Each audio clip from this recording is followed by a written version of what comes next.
Este tema hemos invitado al viceministro de Salud ecuatoriano, doctor Javier Solórzano, quien hoy se pronuncia ante el anuncio de una eventual reapertura del viaducto internacional de Rumichaca, progresiva, regulada y controlada. Le damos la bienvenida y le pido disculpas por los minutos de espera, doctor Javier Solórzano. Bienvenido a los micrófonos de este portinto de radio 98.9. Gracias por atendernos. ¿Cuál es el trabajo que vienen desarrollando los equipos de técnicos y expertos en salud pública ante una eventual reapertura del puente internacional de Rumichaca? Doctor, buenas tardes.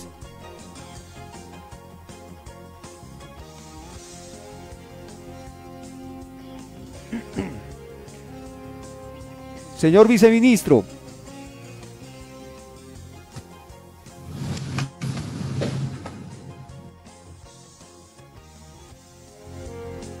Bueno, mientras recuperamos exactamente la comunicación o mientras el doctor Javier Solórzano activa, digamos, sus controles, les recordamos que a continuación vamos a conocer la postura en salud del Ministerio de Salud como órgano rector, especialmente en problemas pandémicos y por este problema que enfrenta el mundo y el territorio nacional ecuatoriano. ¿Cuál es la posición, cuál es la actitud que ellos tienen ante esta intención de reapertura del puente internacional de Rumichaca? Doctor, buenas tardes, bienvenido, qué gusto tenerlo. Buenas tardes, Carlos, qué gusto el saludarle y poder conversar y saludar por su intermedio a su audiencia. Muchísimas gracias, doctor. Más bien le pedimos disculpas por los minutos de espera, pero le hacía la pregunta al doctor Javier Solórzano: ¿cómo se preparan los equipos, tanto de expertos y técnicos de Ecuador y Colombia, para enfrentar, digamos, el impacto que pueda generar una posible reapertura del puente internacional de Rumichaca? Bien, empecemos por decir que las reaperturas o las aperturas en caso de una frontera tienen que ser procesos consensuados y aceptados mutuamente por ambos países. En este sentido, el Ecuador ha participado junto con Colombia en un proceso de diálogo liderado por los vicecancilleres de ambos países. En esos diálogos se han abordado diferentes temáticas inherentes a la convivencia en frontera, como migración, seguridad, salud, producción, comercio, etcétera. Y ese proceso está en marcha. El asunto ya más específico en salud es que nosotros como Ministerio de Salud hemos participado de estas reuniones, pero lamentablemente no ha habido una contraparte por parte de Colombia. Es decir, no hemos tenido hasta ahora de manera oficial la oportunidad de conversar con nuestra contraparte colombiana para establecer mecanismos de diálogo, de cooperación y sobre todo de acción en caso de una eventual reapertura de la frontera norte.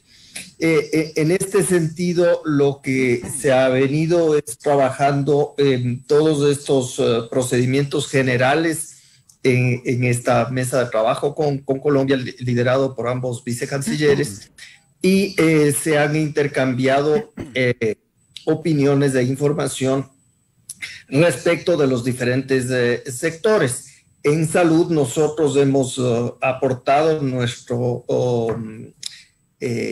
panorama desde la óptica de presentar las cifras en cuanto a la disponibilidad de nuestra infraestructura sanitaria, centros de salud, hospitales, todo el trabajo que estamos haciendo en el primer nivel de atención con la vigilancia comunitaria activa y el seguimiento que hacemos en el puesto de frontera a la circulación de personas, porque recordemos que la frontera en realidad está abierta para los ecuatorianos que retornan o casos específicos y determinados de otras nacionalidades que por una razón justificada requieran ingresar al territorio nacional. Entonces, ahí es donde nuestros equipos de salud en el punto de frontera realizan su trabajo identificando la condición de salud de la persona o las personas que van a cruzar y requiriendo una serie de datos para elaborar una ficha que permite hacer un seguimiento de estas personas para eventualmente poder tomar contacto con estas personas en caso necesario. Recordemos que también está en vigencia el requisito de ingreso al país con una prueba PCR negativa y caso contrario hay que hacer un aislamiento preventivo obligatorio. Entonces, en ese sentido, a las personas que digamos que traen su PCR negativo y no y van a ingresar al territorio, entonces una solicitud de salud del viajero donde básicamente se puede hacer el contacto. Y a las personas que no tienen una prueba PCR, se les hace evidentemente un examen médico, se toman signos vitales y se le requiere también la firma de este formulario de salud del viajero y se le compromete a que realice el aislamiento preventivo obligatorio en su domicilio. Uh-huh. De la misma forma, el personal de salud, el epidemiólogo sobre todo de la zona y del distrito se encarga de comunicar a las diferentes provincias la dirección completa y contacto telefónico de las personas que han cruzado la frontera y que deben realizar el aislamiento preventivo obligatorio de tal manera de hacer el seguimiento y el cumplimiento de estas medidas. Entonces, eso es lo que hemos estado haciendo nosotros de nuestro lado, digamos, en Carchi, Tulcán, en toda la zona 1, Esmeralda, Sucumbíos. Seguimos trabajando con el mismo ahínco en la búsqueda de casos nuevos, identificando casos en las comunidades, yendo a visitar a las familias en sus hogares, realizando pruebas, confirmando, descartando casos y haciendo también el seguimiento a los contactos de los casos que dan positivo. Ese es un trabajo que estamos haciendo a lo largo y ancho del país y no es la excepción la frontera norte y sobre todo la provincia del Carchi. Doctor, se ha dicho que el gobierno ecuatoriano viene tomando medidas espejo con respecto a Colombia, o más bien replicando coordinadamente las medidas adoptadas por el vecino país en el manejo pandémico de la frontera. Y no sabemos hasta dónde sea productivo y benevolente mantener esta actitud, ya que la realidad comercial, poblacional y en salud pública son muy diferentes entre ambas naciones. En torno a estas acotaciones, yo le pregunto, ¿van ustedes a plantear como órgano rector de la salud sus propios filtros y controles de tamizaje como de bioseguridad en esta frontera en caso de llegar a acuerdos conjuntos de reaperturar el viaducto internacional en los próximos días? A ver, Carlos, reitero lo que dije al inicio. El proceso de reapertura es un proceso que debe ser ordenado, debe ser un proceso paulatino, debe ser un proceso consensuado. Es decir, no es que los países toman medidas espejo, entendiendo esto como que lo que hace un país tiene que hacer el otro. No, los países se sientan en la mesa, negocian las medidas y los protocolos que se van a llevar adelante, se establecen plazos de cumplimiento y luego se implementan las acciones. En este caso en particular, ha habido probablemente muchísima promoción en los medios de que haya una fecha. Sin embargo, lo que debo señalar es que en este momento existe este proceso de diálogo binacional con unas mesas de trabajo liderado por los vicecancilleres. No existe una fecha para la reapertura de la frontera. Las medidas que se tomen y los protocolos que se adopten serán también de carácter temporal, es decir, durante el tiempo que la pandemia esté con nosotros. Y finalmente, ese proceso tiene que culminar en un acuerdo mutuo de ambos países para poder definir fechas, protocolos y la implementación de los mismos. Entonces, en este momento, como digo, tenemos un proceso en marcha, pero no tenemos fecha de apertura. Tenemos ciertos protocolos y procedimientos que, en el caso específico de salud, lo que le mencioné hace un momento, son los que establece la Autoridad Sanitaria Nacional en el Ecuador. Pero aún no hemos tenido la oportunidad de conversar con nuestra contraparte colombiana para establecer mecanismos conjuntos de cooperación y de acción en el campo específico de la salud en el momento que la frontera se abra. De tal suerte que esa es la situación en este momento. O sea, no tenemos una certeza de cuándo pueda ocurrir, y este es un proceso que tiene que ir avanzando de forma paulatina, de forma prudente y sobre todo de forma técnica, donde se establezcan claramente los parámetros que se requieren de lado y lado para poder implementar protocolos y procedimientos que nos garanticen tanto la seguridad como la salud de las personas y evidentemente el mejoramiento del intercambio comercial, que es lo que algunos de los sectores buscan. Bueno, o sea que estaría remota, escuchándolo a usted, doctor Javier Solórzano, prácticamente creo que entrega un parte de tranquilidad a los ciudadanos en la frontera norte del país, porque al no hacerse en estas reuniones conjuntas de consenso mismo en torno a una posible intención de reapertura del puente internacional de Rumichaca, estaría remota la posibilidad de que se reaperture el puente internacional de Rumichaca este 1 de noviembre, porque ya estamos prácticamente la próxima semana. La frontera se abrirá cuando haya un consenso entre los dos países. El consenso al que se ha llegado en este momento es de mantener el diálogo, seguir trabajando en esta mesa binacional y no se ha determinado aún fecha alguna.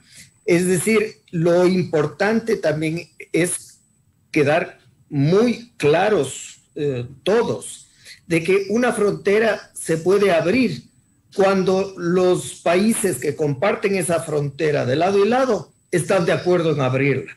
Si el uno decide abrirla y el otro no, la frontera no se abre. Es así de sencillo. O sea que para una apertura de frontera necesitamos culminar de manera certera, eficaz, concreta, este proceso de diálogo que hemos mantenido como países, Colombia y Ecuador, desde hace algunos meses. En el contexto de la pandemia ha habido, como le digo, algunas reuniones.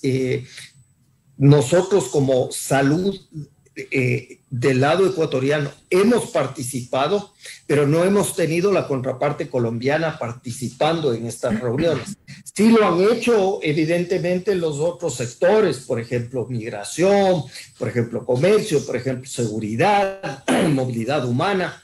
Entonces, es un proceso que está en marcha, que continúa hacia adelante, pero que no se ha llegado a determinar fechas precisas porque todavía no se ha alcanzado a terminar todos los procesos y procedimientos que se deberán cumplir el momento que se abra nuevamente la frontera. Doctor Javier, bueno, ¿y cuál es el justificativo, la argumentación que presenta el gobierno colombiano ante la no presencia del equipo de salud en estos diálogos binacionales? Bueno, lo que han dicho en las reuniones es que no han podido unirse porque tenían otros compromisos que estaban también en una revisión interna de todas las estrategias y que esperaban estar listos para una próxima reunión y poder participar e intercambiar la información respectiva con nosotros. Bueno, continuando con este tema de esta hora, para los que recién entran a la señal de este portinto de Radio 98.9 y nos siguen a través de las redes sociales de los distintos medios, tanto tradicionales como digitales, se encuentra el viceministro de Salud ecuatoriano dando su pronunciamiento en torno a este tema de intención de reapertura del puente internacional de Rumichaca. Algo muy importante que ha dicho es, si un país está, digamos, en disposición o tiene la intención de abrir la frontera, pero el otro no está satisfecho, no está de acuerdo, sencillamente no se abre la frontera o el puente internacional de Rumichaca, que este sería el tema prácticamente de estos días. Yo le pregunto, doctor, ¿cómo está el comportamiento pandémico y de situación en salud pública en estos momentos en la zona de frontera? Claro que sí. Bueno, como ustedes conocen, la pandemia sigue su curso, no se ha detenido. En ese sentido, nosotros hemos visto que en estos 7 meses y piquito que hemos tenido de evolución de la epidemia, los casos han ido aumentando progresivamente y hemos visto que ha habido un aumento en los mismos, sobre todo relacionado con ciertas aperturas a la movilidad humana, porque recordemos que el virus se mueve con las personas. Entonces, mientras más se mueven las personas, sobre todo aquellos que están contagiados y los asintomáticos, que muchas veces se mueven sin saber, evidentemente, que están contagiados, pero contagian a otras personas porque tampoco se cumplen con las medidas de prevención. Esta tríada por la salud y la vida, que es el uso de mascarilla, pero el buen uso, tapando nariz y boca, el distanciamiento físico entre las personas de al menos un par de metros, el distanciamiento social, que es precisamente no concurrir a reuniones, fiestas, evitar tumultos, aglomeraciones, donde hay mucha gente, es el sitio propicio para los contagios, sobre todo cuando estas reuniones se dan en sitios cerrados, sin la adecuada ventilación y por un tiempo prolongado, la probabilidad de contagio aumenta de manera significativa. Y la tercera medida, las medidas de higiene, lavado frecuente de manos y limpieza con alcohol, gel, tanto de manos como de superficies. Y en ese sentido, por ejemplo, tenemos que en la provincia del Carchi, hasta el día de ayer, tenemos un total de 2.918 casos confirmados y 5.020 descartados. En total se han tomado 8.376 muestras y tenemos 242 altas hospitalarias y lamentamos también el fallecimiento de 96 personas en este periodo. En Tulcán específicamente tenemos 1.667 confirmados, es decir, la mayor parte de casos que han ocurrido en la provincia del Carchi están en Tulcán. Tenemos 2.106 casos descartados y 61 fallecidos, es decir, más o menos el 60% de los fallecimientos y de los casos ocurren en Tulcán, obviamente como es el centro urbano más grande de de la provincia se concentran ahí.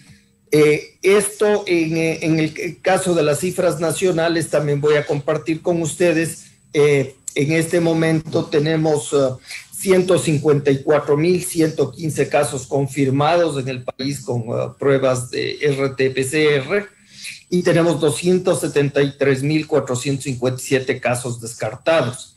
La buena noticia es que ya tenemos también 134.187 pacientes recuperados.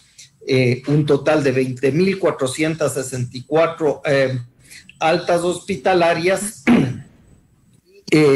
Tenemos hospitalizados estables 523 y 365 con pronóstico reservado.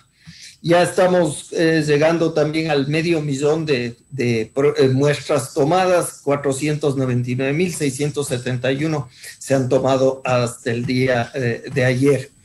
Asimismo, quiero resaltar que en el CARCHI, el Ministerio de Salud Pública ha hecho una inversión de $549.144 en este periodo de pandemia y sobre todo esto ha tenido relación con el personal de salud que equivale a 438.636 y medicamentos de insumos, dispositivos y equipos médicos 110.508.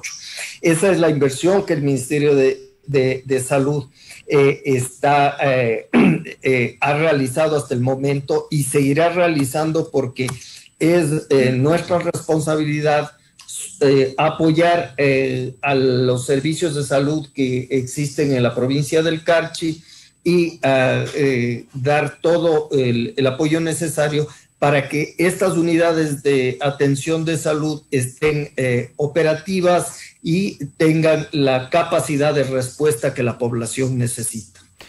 Doctor, ¿cómo está esa curva, ese estudio más bien, cómo está ese estudio de la curva de contagio? ¿Está en crecimiento esto con respecto a la provincia del Carchi o se está desacelerando?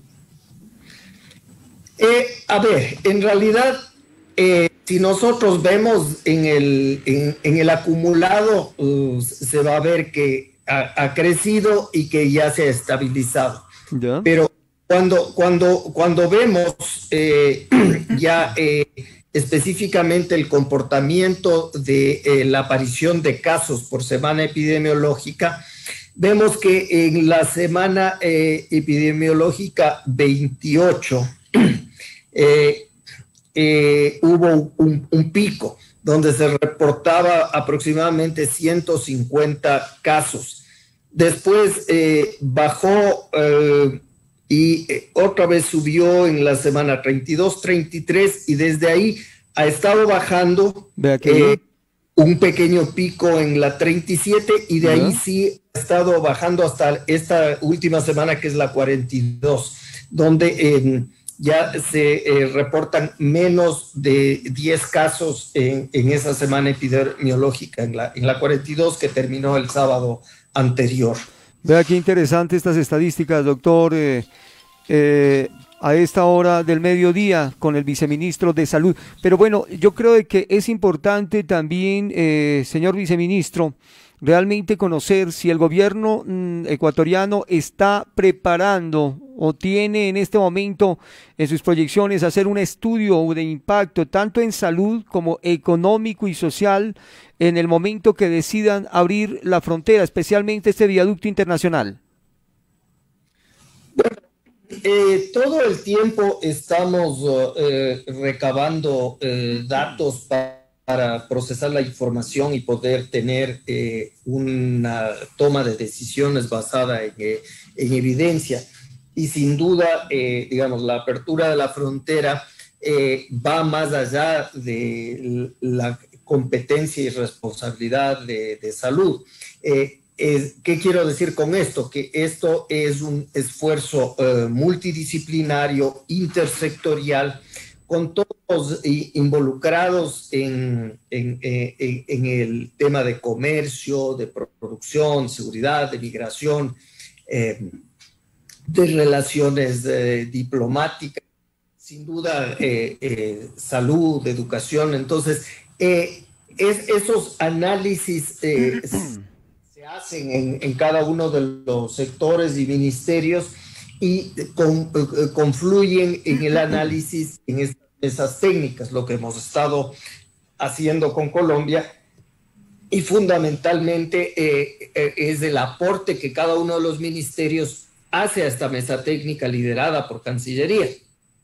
Ahí se analizan todos los factores, tanto de beneficio como de desventaja que podrían ocurrir, y se adoptan en consenso las estrategias nacionales para poder proponer a la contraparte colombiana y negociar acuerdos mutuos que nos permitan salir adelante y sobre todo abrir en un momento dado la frontera para complementar nuestros esfuerzos y sobre todo nuestros intereses. O sea, hay que recordar que somos pueblos hermanos, que hay muchas familias que viven de lado y lado de la frontera, y que eso es lo que hay que garantizar, la salud, la seguridad y la vida de todos nuestros conciudadanos. Señor viceministro, hay opiniones, nos están llegando bastantes opiniones a esta hora del mediodía, comentarios con tendencia al rechazo, hay que decirlo, con crecimiento y tendencia al rechazo de la apertura del puente internacional de Rumichaca, especialmente por lo que resta de este año. Me llegan los siguientes mensajes, rápidamente los leo. Los carchenses rogamos no se abra el puente, primero nuestras vidas, luego los intereses personales. Por otro lado, me llega el siguiente mensaje: malestar en la ciudadanía en vista de que la cónsul del Ecuador en Ipiales ni siquiera se la conoce, no se sabe quién es, no se sabe qué hace, porque ni siquiera sale a los medios de comunicación a pronunciarse sobre el tema de la reapertura del puente de Rumichaca. No hace nada y gana tremendo sueldo. El gobierno nacional, en vez de designar para este cargo a un carchense que conoce de los problemas de frontera, designan a una imbaureña. Son los comentarios, la opinión exactamente de nuestros ciudadanos a esta hora del mediodía. Por otro lado, me llega: el mejor regalo que podemos darnos es la salud, mientras tanto que la economía espere. Y eso lo hablaba yo ayer con ustedes, doctor Javier Solórzano, de que prácticamente creo que todos los gobiernos del mundo, la misma población está en esa doble curva de salvar precisamente la economía o salvar la vida.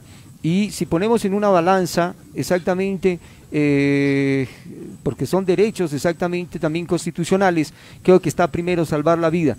Doctor, yo le pregunto a usted realmente también, que es importante conocer a esta hora del mediodía, aprovechando su presencia vía Zoom, ¿cómo se prepara el sistema, o cómo está más bien preparado el sistema de salud pública local, infraestructura médica y técnicamente en caso de un aumento mismo de la curva de contagios por reapertura del puente internacional?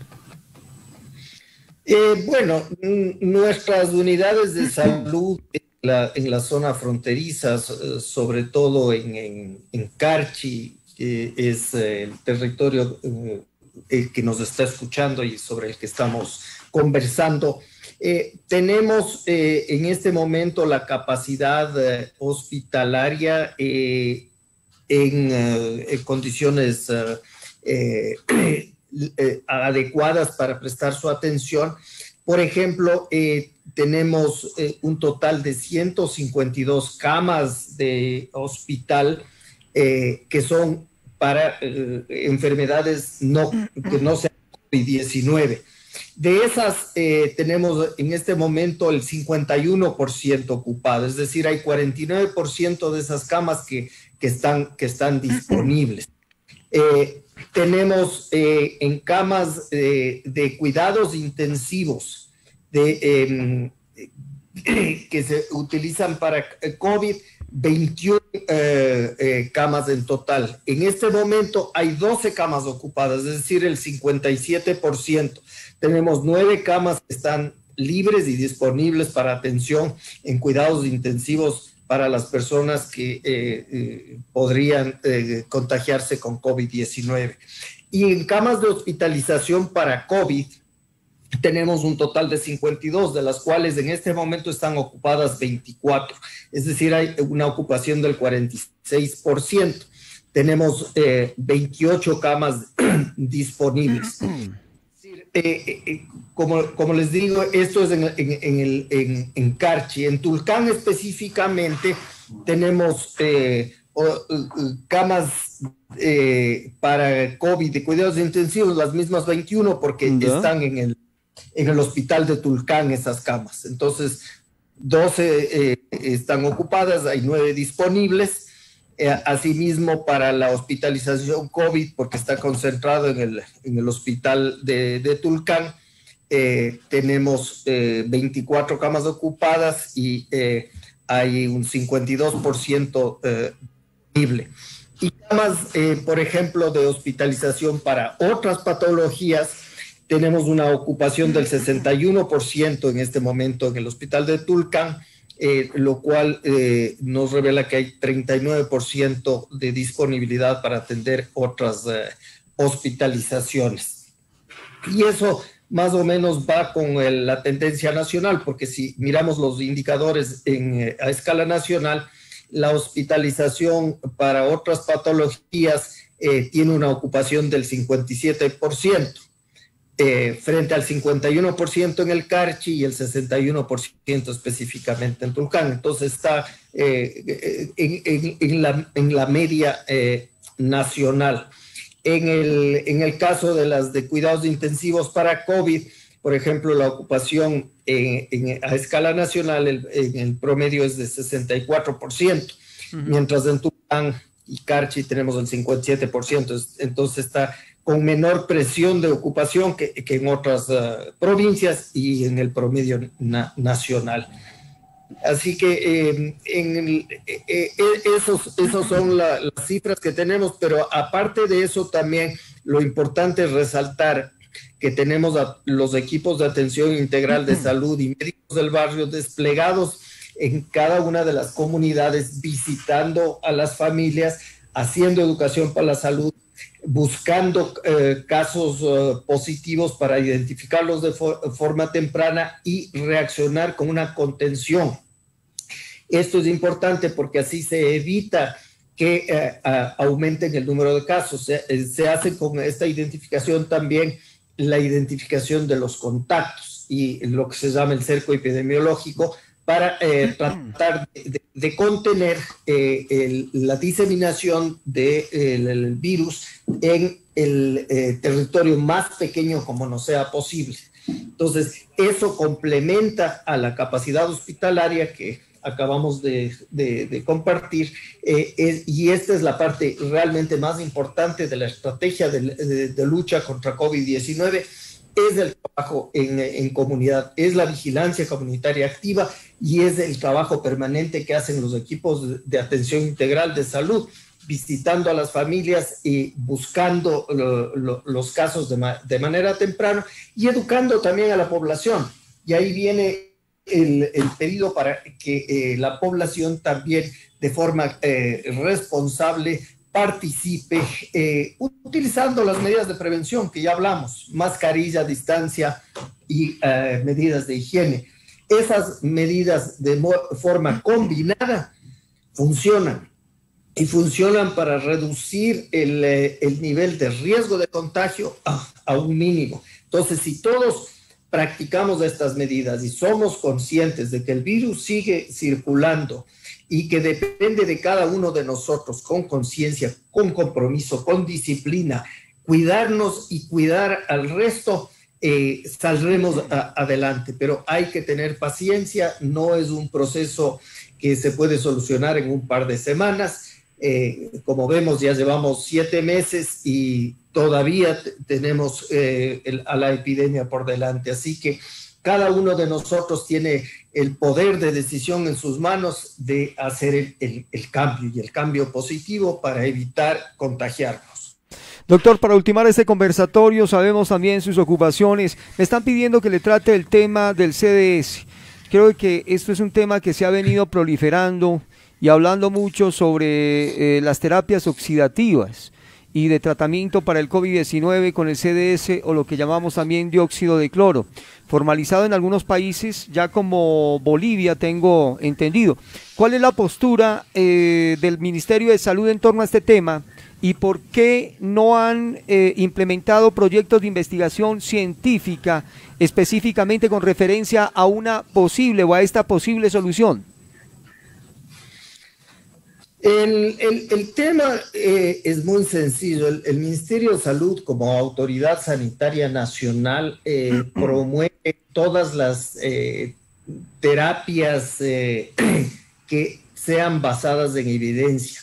Y lo más importante que tiene que hacer una autoridad sanitaria es velar por la seguridad, por la salud y el bienestar de toda la población.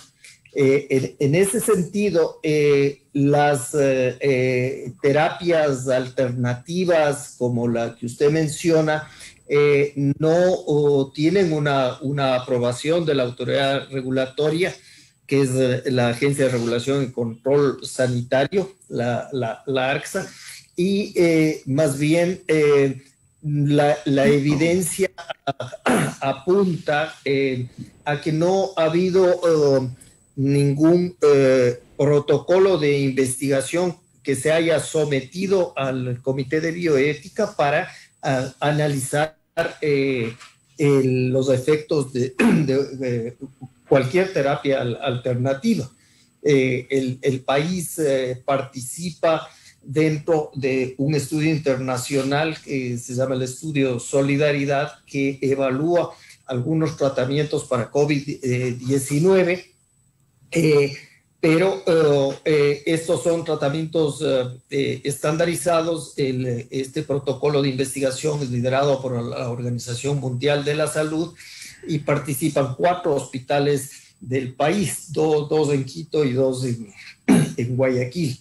Eso es lo que se está haciendo como investigación en términos de tratamiento para COVID. Pero lo que sí quiero resaltar es que no existe cura para COVID-19 en ningún lugar del mundo. Y la mejor cura que podemos tener es evitar enfermarnos. Por eso practiquemos las medidas de prevención. Para ultimar este conversatorio, señor viceministro, pues de antemano agradecerle su participación, su información a esta hora del mediodía, su predisposición también para llevar esa información oportunamente a todos los ciudadanos en la frontera norte del país. Sabemos que nos escuchan en Ibarra, en la ciudad blanca de Ibarra, también en el Carchi, unidos gracias a la Corporación Cinecable Televisión. Un mensaje de confianza, señor viceministro, para los y las ciudadanas de la frontera que están renuentes especialmente a este tema y situación de una reapertura del puente internacional de Rumichaca sin control por parte del Estado ecuatoriano. Quiero reiterar lo que dije al inicio. Estos procesos de apertura de fronteras son procesos que requieren el compromiso y el consenso de ambos países, y es un proceso paulatino. O sea, no se puede, después de haber estado cerrados, sobre todo cerrados por el caso de una epidemia, o sea, no es por otra razón, sino por las razones de salud, porque es una enfermedad infecciosa que se contagia de persona a persona. Entonces, restringiendo la movilidad, controlamos el número de contagios, de casos, de enfermos y de muertos. Entonces, esa es la lógica. Sin embargo, lo que estamos viendo, y hay ya evidencia de que probablemente el virus no se va a ir, o sea, se va como un virus más de los virus respiratorios, como el de la influenza o la gripe, que siempre hablamos, pero en ese contexto debemos ir adaptándonos hasta que tengamos las medidas terapéuticas que logren controlar la diseminación del virus. No hemos llegado a ese momento. Sin embargo, si de forma responsable y siguiendo los protocolos de bioseguridad necesarios, realizamos las actividades productivas que cada uno de nosotros está inmerso en esos campos. Yo creo que podemos de a poco ir reintegrándonos a la vida, a la producción, al comercio, pero de forma muy responsable, de forma muy disciplinada, de forma progresiva. O sea, no podemos esperar que de la noche a la mañana abrimos la frontera y todo va a ser igual que como fue hace un año. No, definitivamente cuando se abra la frontera será en condiciones muy diferentes. Habrá que definir estrictamente los procesos, los procedimientos que se tengan que cumplir para poder facilitar la movilidad controlada de las personas, ¿no? Entonces, y yo creo que lo importante es que cada uno de nosotros, como dije hace un rato, seamos conscientes del poder que tenemos en nuestras manos cada uno de nosotros para decidir cómo nos comportamos. Entonces, el comportamiento individual es fundamental para prevenir los contagios. Si yo me siento enfermo, si yo sé que tuve contacto con alguien que estuvo enfermo, inmediatamente tomar contacto con los servicios de salud, notificar y aislarse. Mientras estemos aislados, evitemos el contacto con otras personas, estamos evitando la propagación del virus y eso nos favorece a todos. Qué bien. Yo creo que ha sido entendido y estamos de acuerdo, doctor Javier Solórzano, de que la mejor vacuna es la prevención, evitar de que esa enfermedad entre a nosotros, entre a nuestro seno familiar, digamos, en nuestro equipo de trabajo, y yo creo que esto se hace cumpliendo con los debidos protocolos, medidas de bioseguridad y sobre todo con la autorresponsabilidad, autoconciencia, autocuidado y también automanejo mismo responsable de la pandemia. Agradecerle la participación, doctor Javier Solórzano, viceministro de Salud.